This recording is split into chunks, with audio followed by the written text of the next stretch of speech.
Okay, so let me take this in real quick.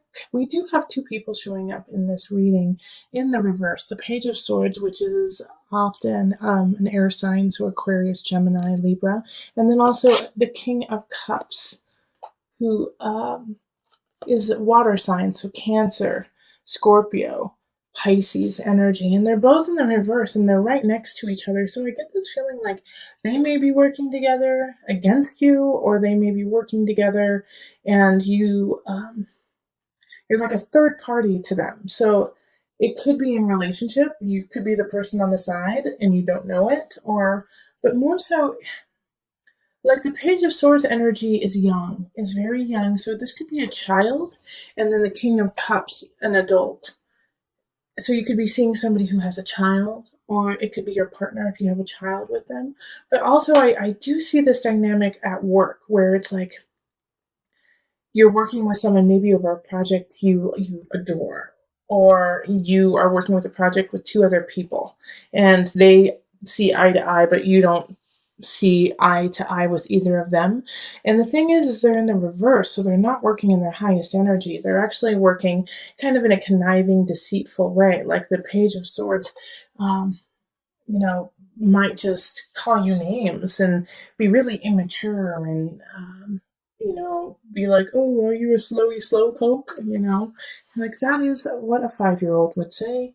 And we're working at a corporation. So, this Page of Swords you could find really annoying. And then the King of Cups energy could be really moody, could be emotionally all over the place, could be really like, oh, I love you, you were such a great person. And then flip on you the next minute and be like, why don't you care about me? You're never there for me.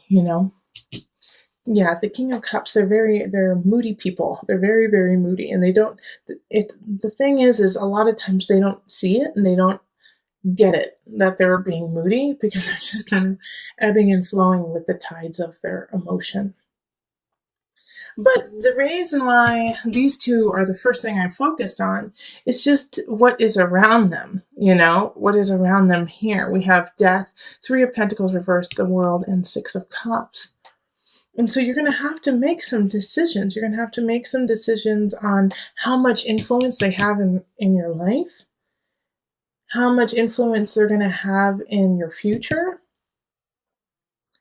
and if what they have to say really reflects who you are. Okay, Three of Pentacles. They could be saying some really vicious things about you, about like your work, and they're not true. But are you going to take that in? Are you going to take that in as truth and then move on with that? Or are you going to put up a boundary, between you and these people who are not working in your best interest? And you have choices there because they're going to give you some chances to get out of that situation or to lessen your interaction with them. And it's going to be up to you to jump on that. Instead of, I do feel like some Sagittarius people are going to feel like they have something to prove, like they can handle these two. And so they're going to be like, no, I'm not stepping out. I'm going to, you Sagittarius, you guys are going to, try to puff up your feathers and be like, I'm not stepping down. But is this worth it? Because with the Death card here, it's like, that's not in your best interest. This is a Scorpio card. This is a Pluto card. Death being here is like, yeah, no, look a little deeper. Like, this is not what it's truly on the surface. Even though you're working with them and maybe you can make a lot of money, even a bonus or whatever, look underneath that and see it for the truth that this is just a little immature baby and that this is an overgrown baby. And if you put all your focus into this situation, then you're going to lose out on other people who are ready to exit your life if you don't show them some attention. Knight of Staffs. And this is a fellow fire sign. So Sagittarius, Leo, who am I missing? Sagittarius, Leo, Aries. Like there's somebody here who wants your attention, who's worthy of it. And so you need to step up into that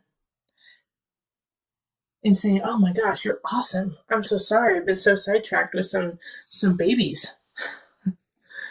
And there's a future with them. There's a future with them that and there's this connection. It's like you look in their eye and it's like zap, yep. It's passionate, it's energetic. You feel alive with them.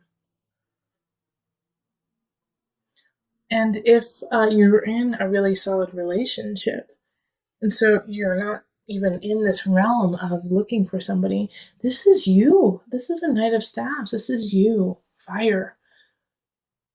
Get out of that situation so you can start a new beginning.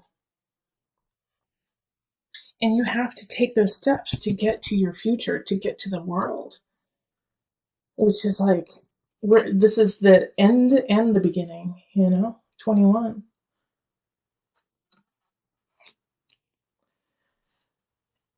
And I love that the world right here is linked with the Wheel of Fortune. Okay? Like you have to see the Knight of Staves is turning their back on all of this, turning their back on what is happening here with this malarkey, with these two people, and going off on their own adventure. You have to let this die. Okay? So that you can come down to the Wheel of Fortune. So that you can come down to your Jupiter, your expansion. We also have the Three of Cups, and this is linked to the World and Wheel of Fortune, and also the Three of Pentacles too. And I can totally see why it's linked here, because you have to, once again, create that boundary, because they're going to try to sway you out of your future. These two people. They're going to say, no, you can't do it. You're not worth it. You need us. You need us to be successful. And you can't take that in. You have to let that go in order to get to your joy and your Wheel of Fortune and your celebration. And I do want to put a spin on this too, that it's not just work. I do feel like for a lot of you guys that it's going to be in a work situation, but this could be in a family dynamic. Like this could be sisters, a sister and brother. This could be mother, father, who are just breathing down your neck on what you need to be and who you need to be and what you need to do. So just pay attention to if you start to feel smaller, if you start to feel like, well, I can't do it. No, I'm not good enough. Figure out, like, take stock in that. And like, where did that come from? Where did that self-doubt come from? Who seeded that within me? Bing, bing, bing, bing, bing. Page of Swords, King of Cups. This could be a spouse and a child, This could be your husband, wife, and your son or daughter. Not saying that they're bad and that you need to cut them out, but you do need to sometimes create boundaries even in the family setting so that they do not rule over your soul. Okay, so we're going to pull from the Mother Wisdom deck for some added guidance. Mountain Presence. The same cards keep popping up in the Mother Wisdom deck. I'm pretty sure another sign got this. Mountain. All right, let me read you just a tidbit from it. But stay strong like a mountain. And presence. This really speaks to also the collective reading of looking forward. Children live like the Buddha. For them, the present moment is the only moment. They embrace what life offers breath by breath. One moment a child may be awash in tears and the next chasing a butterfly. With each experience of the present, we too have the opportunity to be more fully alive. Where are you in the here and now? Are you worrying about a note that came home from your son, or have you escaped into a fantasy of another kind of life? If so, Mountain asks that you return to the present. Presence gives us a much-needed still point. Shifting seasons and fleeting lives circle Mountain's immovable mass. Her sure center serves as a world axis connecting the earthly plane to the heavenly realm. Around the world, mountains inspire worship and demand mindfulness. When you draw this card, let presence become your practice. The ascent of mountain's steep slope serves as a walking meditation. If you are not present, you will slip and fall. If you fixate on conquering the peak, you will miss the flowers along the trail. Cultivating an awareness of each step allows anxieties to drift away. By the time you reach the top, a rarefied silence will quell any lingering agitation. Poised between heaven and earth, this is the best place to fall in love with presence, your own divine beingness that exists only in the now. Okay, but we have the Queen of Pentacles, and they're, the center of the remainder of November. So this is an Earth sign, Virgo, Taurus, Capricorn energy. And since I picked this extra card, the gift, I really feel like they're a gift to you. They're going to kind of help you in connecting yourself to a new beginning, a financial wealth beginning, something that, could create a new future for you. But however, the only way that this is going to come in is if you don't stand idle with fear. Okay, the Nine of Swords is looking at fear, taking it, being right in front of it and dealing with it instead of standing frozen. Don't freeze up, unless you're planning, take time to plan. I love planning. I have a lot of Virgo. But the Nine of Swords is like you can't freeze in the face of fear. And the Queen of Pentacles, I think, may be offering you a situation, a new job, a new relationship that will lead to a plethora of abundance. But you have to take the first step. Nine of Swords. Even though you're scared, you're going to have to quit that job. Even though you're scared, you're going to have to finish that project and move on. Ten of Swords it's an ending. There's something happening in career and work. And if you listen to my November reading for you, then you would have known that I focused a lot about work and relationships within the work environment.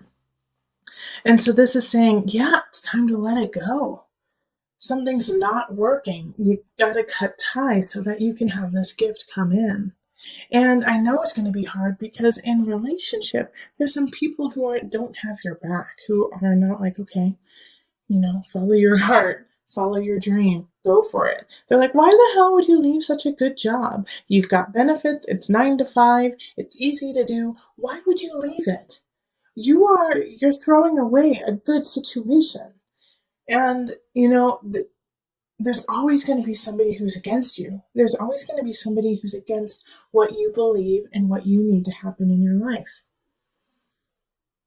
Now, with this, though, as you are leaving, this is the Virgo in me talking to you, and maybe I am your Queen of Pentacles right now, like, go for it. However, make a plan. However, when you leave, don't leave willy-nilly and be like, oh, I'm just going to leave it. Come 100% up to Source. Source gave you a body. Source gave you a mind. Source gave you a heart and intellect. Use it. Okay? When people say, it does kind of drive me crazy when people are like, I'm just going to leave it up to God. If this is your life and God gave you this beautiful vessel and gave you this beautiful heart and this beautiful mind and this beautiful spirit, how dare you not use it? How dare you stand idly by and just be almost passive, be, I hate to say it, lazy? God didn't give you this vessel to sit around. God gave you this vessel to make a change, make a positive shift for you and around everyone around you. So don't slap God in the face by saying, I leave it to you. I'm not going to do anything. No, step up. Listen to your heart. I always say that. Listen to your spirit. Let God guide you into action. Okay, that is so important. That's why this gift is popping up. You have been given this gift of you, this gift of being. What are you going to do with it? Because you have a new beginning happening, but if you're too scared to look it in the face and actually take the first step forward, it will be taken away from you.